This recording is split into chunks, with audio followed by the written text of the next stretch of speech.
Welcome to MyLITV. From Manhasset to Montauk, we have traveled our communities to bring you the following events. I'm your host, Waldo Cabrera. MyLITV starts now.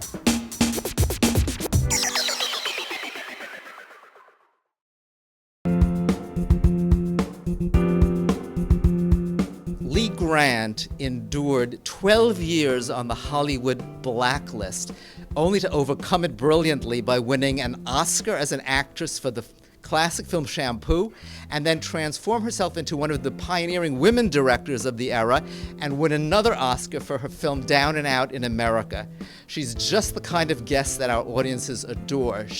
And her book, I Said Yes to Everything, is moving, funny, vulnerable, ferocious, crazy, and utterly admirable. I was in my 2021 when I was on Broadway in Detective Story. And I was also in the film Detective Story, and I was nominated for an Oscar for Detective Story, and I won the Cannes Film Festival of 1952, I guess, for Detective Story. There was never a blacklist on Broadway. There was never any time that anybody could tell New York producers that you can't hire this actor. It was only film and television. So I worked all the time in the theater. Shampoo. Did you know that your role was that powerful when you were acting?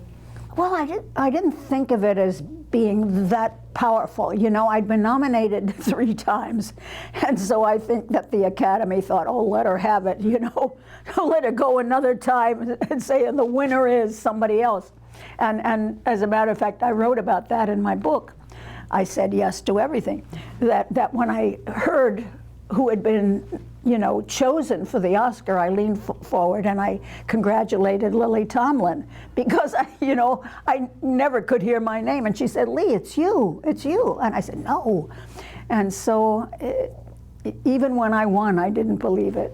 This book, tell me about it, and how did it come to you? It was such a revelation to be able to go back and to smell the grass when I was 3, to feel the sun, to see the faces of my family, my mother, my dad, my aunt, to go through all the experiences, that to have it be so close inside me was, it was like an obsession.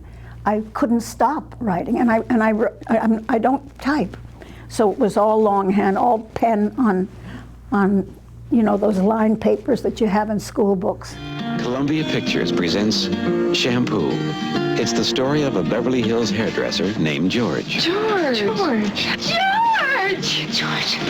great. Yeah, George is great. And all the beautiful people he does. Do you think that today's audience would really get it the way the 1975 audience understood the movie? The LA that we portrayed in the 70s is not that far from the LA today. It's, corporate men fooling around, leaving their wives, and me being the wife playing around with my hairdresser. The decadence of the day is surely, out-decadented by today's, Hollywood folk. What will your fans be enlightened to when they read this book? I think that I took the bumps, and that, to get yourself from one rock to the next, and then, when you see the water coming up too high to get to the next rock, I think that was the lesson that somehow was inside me for life. That I could always somehow jump to another rock and land there, and that family is everything. What would your advice be to that young lady that wants to make it big in Hollywood? Just to follow her own talent, wherever it takes her. It may not take her to Hollywood. It may take her to the theater, may take her to off-Broadway, may take her to television. Television is so interesting now. There are so many exciting things happening on television. The world is open. Just act.